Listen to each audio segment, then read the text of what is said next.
And we are back on another episode of Step Into Podiatry. And we're going to talk about boards recap, the most highly anticipated video that you guys have been waiting for. So many students have been asking us questions. And we're here today going to tell you the real raw truth of how to pass boards step 1 on the first try. Okay? Yes. So, Stephanie, let's begin. All right. So to start out, we're just going to give you a general overview on what the boards entails. This is step 1, so you will be taking it summer of your second year. So right before you enter clinicals, we do have registration the December to June. The cost for it is going to be $925. Test is 4 hours and it entails 205 questions, which are split into 7 sections. We have our sections are going to be Pharm Physio, which is going to be 13%. Biochem is going to be 10%. Med Micro and Immuno, which is going to be 13%. And then we have Histology Anatomy, which is 13%. We have Gross Anatomy, that's 13%. Lower Extremity, that's 25%. And then we have Pathology, that's 13%. Now, with these percentages, I don't want you to get boggled down to like, okay, it's 13% of 205 questions. No, a perfect example is my test. I only had 7 questions of lower anatomy, and that counted as 25%. So, and then majority of my test was straight biochem. I could say there's like over 100 questions of biochem, and that's only 10%. So when we talk about percentages, it's not how many questions you're gonna get, but that's, if you end up getting 2 lower extremity anatomy questions, they're weighted 25%.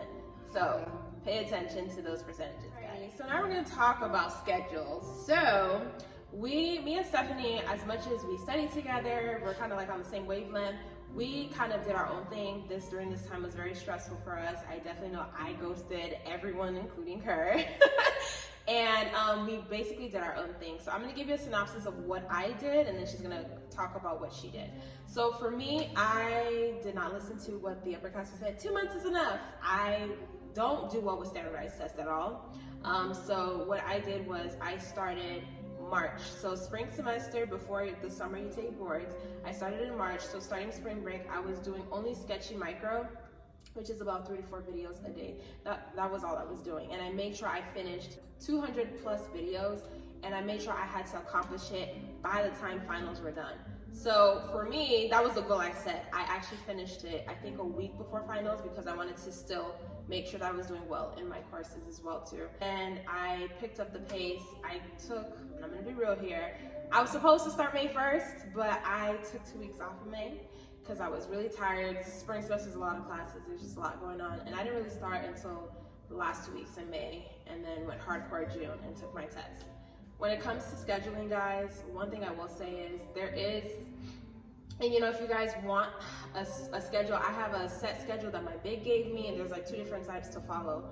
But with that, I actually caught myself, I was more anxious. And there's one thing throughout this whole process, that you need to stay calm. You cannot be anxious, you cannot be like having anxiety, heart palpitations. It's gonna happen, but if you can control it, that's the best way you can. And for me, I found that the schedules that I was given was not how I studied, number 1. Secondly, it was kind of like too much, and I was just like, let me just take it day by day. And I'll get into more details later when we talk about it, and I'm gonna have Stephanie give her a quick synopsis of how she studied.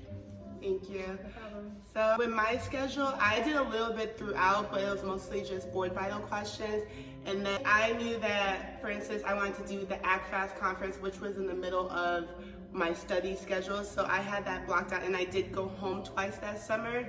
So, and at this point, we're also taking classes during the summer as well. So all of this we're factoring in. I started end of May, and as soon as June hit, I had a month that I literally did 12 hours a day. And I was doing, like she said, her big give a schedule, but she was nice enough to, sorry. Hello.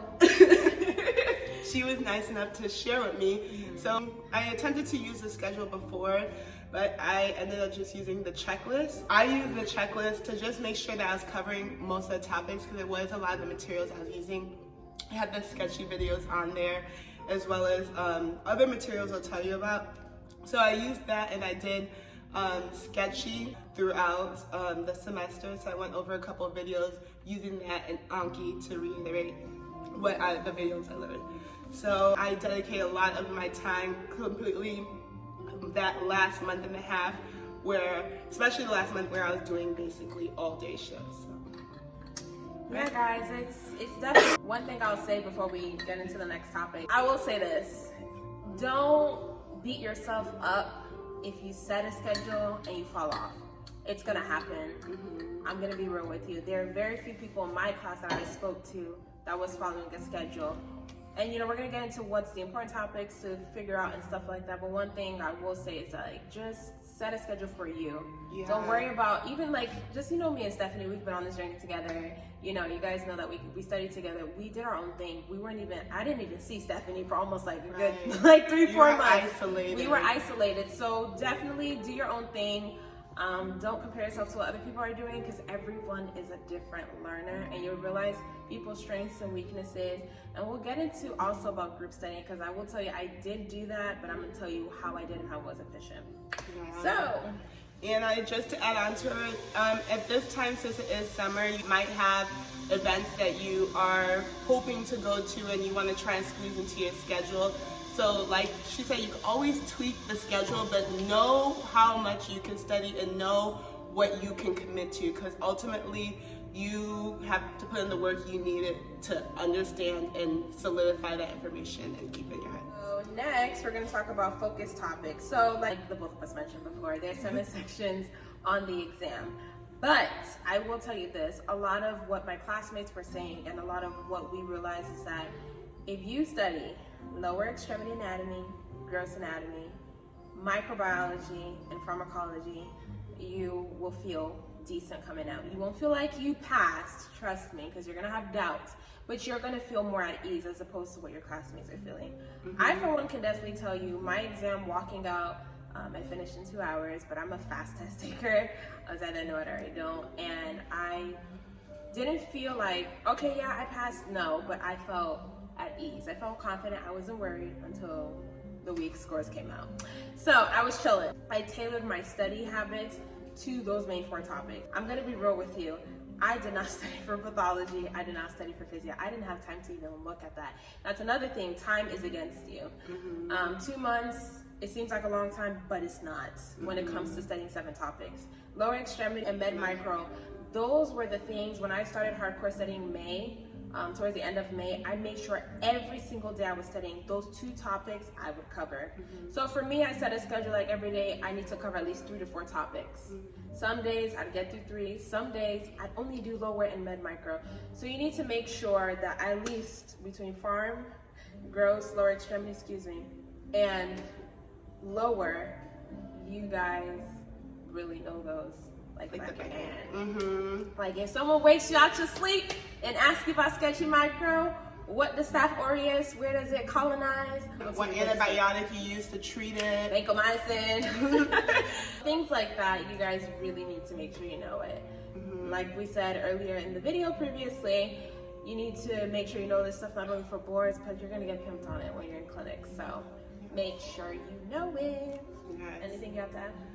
No, I agree. I focus on those same topics, and the other ones, not saying that we completely neglected it. Our classes that we're taking that still give us an overview on like what we're talking, because we're doing pathology, we did biochem before, so I know I use board vitals to kind of solidify all the ones that we couldn't, but they kind of blended together. But everything in path I saw on board vitals, I've seen it before, it helped me understand it, or I use first aid. So, and to bounce off what Stephanie's saying, that's why one thing we're gonna hammer through this video is do questions, do questions, do questions. The people who did not pass boards on the first try, one of 2 things happened. First, they went into the exam anxious, and their anxiousness just ate them to pieces. Secondly, they didn't do enough questions.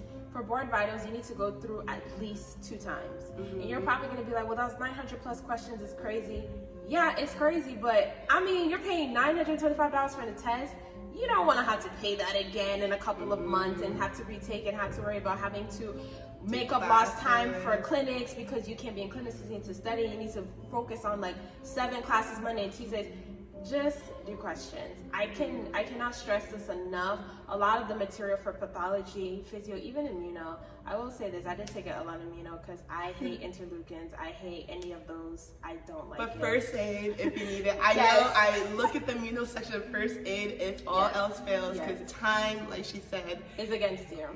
And they do a lot of charts in first aid, but Yeah, that's a lot of the topics I did not get to cover and study, board vitals taught me. So what I did was for physio, for instance, a lot of the questions I was getting was cardio, was pulmonary and renal. Those were like the big main things. So what I did was I made sure I would brush read those sections, you know. Pathology, straight from board vitals.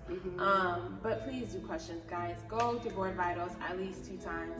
If you don't want to be an overachiever, if you could get through it 3 times, that'd be great and solid. And I will say this, some of those questions, they say they are retired, but some of them do show up on test day. It may not be in the same format, but it's the same topic.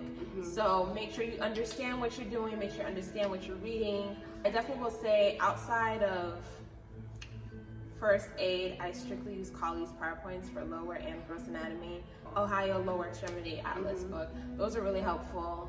Outside of that, I didn't really do too much.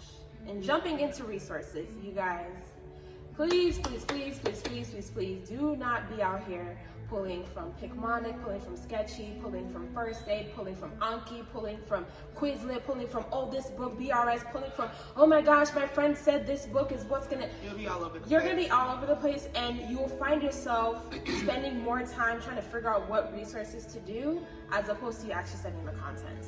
Yeah, we say 3 resources. I would say that's ideal. Yes. 3 resources, not including board vitals. We're talking about just learning materials, at least 3 resources. Yeah, so first aid, yes. definitely for a majority of the topics. For lower and gross, Colley's PowerPoints. If you don't have access to them, you can send us an email, or I can more than likely share them with you. What was The Atlas, Ohio State. Ohio State Atlas. And then Sketchy, yes. videos for Med Micro. Now, there is a pharmacology portion of Sketchy. I'm going to tell you guys, I didn't use it. I watched the first video, it was 20 minutes long. I'm sorry, and it only broke down half. It was too much, and time was against me. So I did pharmacology and first aid. There is also, if you are an audio learner, like if you hear it and see it in a video, it sticks to your head better. There is a link for all of the first aid topics in the book as videos. You can watch them. They will take time, obviously, but if that's how you learn, I did that as well too, and that was very helpful for me. We can also, you know, put down the link for you guys. Yeah, anything we mention, if you shoot us an email, we're very open to sharing it with you. If we still have it available. And also with pharmacology, if it wasn't first aid, mine was just kind of learning like all the different disorders and different types of drugs and what it's used for and what are the contraindications and just different things about it. So I was able to find a couple mnemonic PDFs that helped me with like learning some of the stuff, like what not to give to pregnant women, what is fine with pregnant women. Gray baby syndrome. Yeah, like amiodarone. it's like not good. So that's another thing that helped out, and we can always share that as well. Definitely. But remember, 3 resources, don't do too much or it does get you all over the place. I will say this, I think we kind of covered pretty much everything. Practice questions. Okay, so the Apmle, I hope I'm saying that correctly, they do offer, when you register for your boards, it's through that same website. They offer 2 types of practice tests. It's only 60 questions. They're really easy, to be honest. It's nothing, it doesn't simulate what it's going to be like for the real test day. So there's those 2. Then there is board vitals. That's what I use. I just would make 205 questions and time myself. One thing I will say is this: however you take tests in class is how you're going to take this test when you're at the Prometric site. It's not going to be like the MCAT or anything like that. No, it's a 4-hour exam. If you're a fast test taker, timing won't be an issue. But if you're that person that kind of stays till the end and the professor's like, okay, time is up, like you're done, then you're going to, I would suggest you work on time, because you can get boggled down, time will be against you. Fatigue throughout it. And that's why I would really hammer that, like, practice and simulate as much as you can as the real deal. For me, I would wake up, it even got as crazy as, and I'm gonna tell you how neurotic I became. I knew our test was on a Thursday. I would make sure a Thursday, if I was gonna pick the time, like let's say next week I'm gonna do a practice test, it needs to be on Thursday. I need to start at 8 a.m., my phone needs to be off. I would make it seem as if it's the real thing, so that on test day, no matter what is happening, because I'll give you an example. On that day, we were supposed to, some people got an 8 a.m. exam time, some people got 8:30. They had some type of technical difficulty at the site. Students are supposed to start at 8 a.m., didn't start until 9.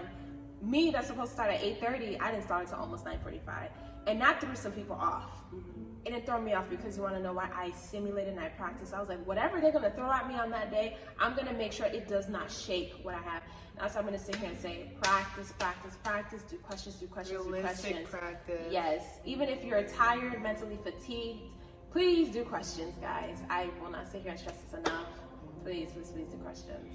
And we could talk more about like where we took it, because we did take different times and different locations. Also, I wanted to know, did you visit your site before you actually took it? I didn't visit my site because I knew it was the same place I took my MCAT, so I didn't. But I honestly would suggest to visit your site. Anything to put your nerves at ease for that day, please visit the site. Get to know how you're going to get in that day, because even a little thing as like traffic can throw you off. It got to a point where there was another one of my classmates, she was taking it at the same site, so we kind of like tapered off on times that we were gonna leave. So she left 30 minutes early and I was 30 minutes behind her. So if her car broke down, she was gonna hop in my car, that car's gonna stay on the highway when we go into our test, because they don't care. I'm gonna be honest. Car breaks down, you're in traffic, oh well, you need to be there by the time you need to be there. So definitely visit the site, but I already knew that's where I took my MCAT, so I was familiar with everything, so I didn't visit. Yeah. And what time did you take it, and where, like? So in Florida? It was here in Florida. I was in Fort Lauderdale, and my testing time was 8:30. I got there at 7:30. I don't play. It's another thing. Show up early. Yes. And I sat in the car. People are gonna sit here and tell you, don't review before you go in. Please do you. Tolu was still reading up until they were like, okay, it's time for you to go inside and get checked in. Okay? Don't sit here and listen to the hype. Especially when you see that, you know, because there were a couple of students that came there early in the morning and started talking about questions. I put in AirPods, I'm not trying to listen to that. Whatever you need to do to keep your peace, please do it. Do not sit here and be like, oh, I don't want to be mean. Oh, I would literally tell people, don't ask me no questions. I'm that type of person, but that's how I am when I take tests. When I'm done with an exam, I don't discuss, because people are going to sit here and argue with you. It's done, you guys, so just set things in place that's going to maintain your peace. I feel like that's the biggest thing going into this test. Maintain your peace and composure, because no matter what they throw at you, you will still be prepared, you'll still be ready. It's in that brain of yours. I promise you, it's there. You know more than you think you know. I promise you, it's in your brain somewhere. You just gotta trust your gut. Yeah, that is a big thing, especially learning from the MCAT. Always go with your gut. You have seen this before, a big difference with this versus the MCAT, because I know a lot of you guys are gonna be like, is it like the MCAT? Is this how it is? That thing needs to be destroyed with rapid fire. You understand? Or what? Like, just done. Because it's nothing like the MCAT. Yeah, it's recall. Yes. It's making sure that you just know this information. And I took mine in California. I went back home, took it. And that's because I registered later, so all the times were filled. And I actually took mine at 1 p.m. So my feeling was completely different, but I also got there an hour before and studied in the car. I made a quick sheet with something like ossification centers and just like values and ligaments, like little things I knew I wanted to like just drill in. And that's kind of like how my experience went with it. I always like listening to music and then studying until the last minute. So that's how I normally take tests, and you just want to keep your routine the same and also practice in realistic scenarios. Speaking with routine, it even got down to the point of on the day I would do stimulate practice, I would mind what I eat. Because what they don't tell you is that once you're in, you can leave if you want, but your timer is still going. I was lucky enough, I walked in there, and this is not to sound cocky, but I walked in there very comfortable. I took a break. So for me, I did the first 100 questions, and I was just like, okay, I'm gonna take a break. I didn't have to use the bathroom, but I got up and I walked out. I checked out. The lady told me, you do know your timer? I said, yes, I am aware. And I went to the bathroom, I sat down, I just kind of breathed, and I went back with a new, fresh set of eyes. So for me, what I was noticing when I was practicing before the real test, I was noticing that I would change my answers. And a lot of the times when I changed my answers, guys, I had the answer correct the first time. So what I did was I did this thing where I would read the question, read the answer choices, all of them, breathe, and then say it back to myself out loud, because as long as you're not screaming and shouting. But okay, Tolu, what are they asking you? And I would say it back to myself. And once I could understand that, I would go and answer the question. Once I answered the question, I would read it again to make sure it was what I saw was correct, saw my answer, confirmed it, and I moved on. And I never went back to check my answers or anything like that, because I know myself and I know I'm going to change answers. And this is why I said it's really important that you simulate, you practice, you do questions, because you will prevent things like that happening on test day. I noticed that I would get tired halfway through, because it is a journey of studying. I'm telling you, I've never studied so hard in my life. It's ridiculous. And you're trying to pass it the first yes, time, so you give it your all. You do get tired, you do get fatigued. So for me, after every 50 questions, I would take like a mental break. I would just sit there and I would just look around, look up to the sky. You can't really look around. Look down at my keyboard, kind of put my head down, then bring it back up, and then do the next set of 50 questions. And once I did that, I got up and I moved around. You're more than welcome to do that as well too. You just have to check out. And then I went back in and I did the last 100, and then 105, and then I was done. So with that being said, that's why we're gonna sit here and say questions, practice, because you want to go in there feeling very comfortable, having these, I guess routines is what you would call it, on how to kind of wave away of anything that's gonna disrupt your piece, that's gonna throw you off balance, or that's gonna catch you off guard. It does get cold in the testing centers. Please wear a jacket. And these are the Prometric Center. You know what you take in the MCAT, any standardized test. Yes. So all the rules and regulations. I remember you can have, and literally they take everything from you. Yes. I don't even remember what we can walk in with. Nothing. Your ID? Your ID was the only thing. You can't bring your own pencil. They're gonna provide it for you. You can't bring your own paper. They're gonna provide it for you. No headbands, no hats. You can't have headbands. If you have glasses, you need to have them on before you walk back into the room, before they scan you and check you. If you're gonna have earplugs, you need to open the package in front of them. It needs to be brand new. They can't be tampered with. They can't be old. They cannot be used. It was whatever. But they do give you noise canceling earmuffs. I use those. I didn't bring earplugs. But if you're a type of person, scratch paper too, right? Okay, scratch paper. Yes. If you're the type of person that any little noises bothers you, then bring earplugs. But if not, the earmuffs are good enough. Trust me.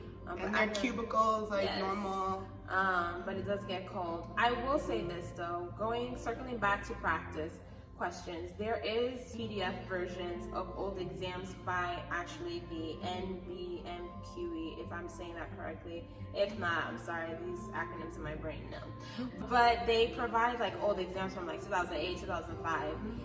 If you do those and you can score 50%, you're more than, it's been said in the past years that you'll pass boards, and the people that have done that have.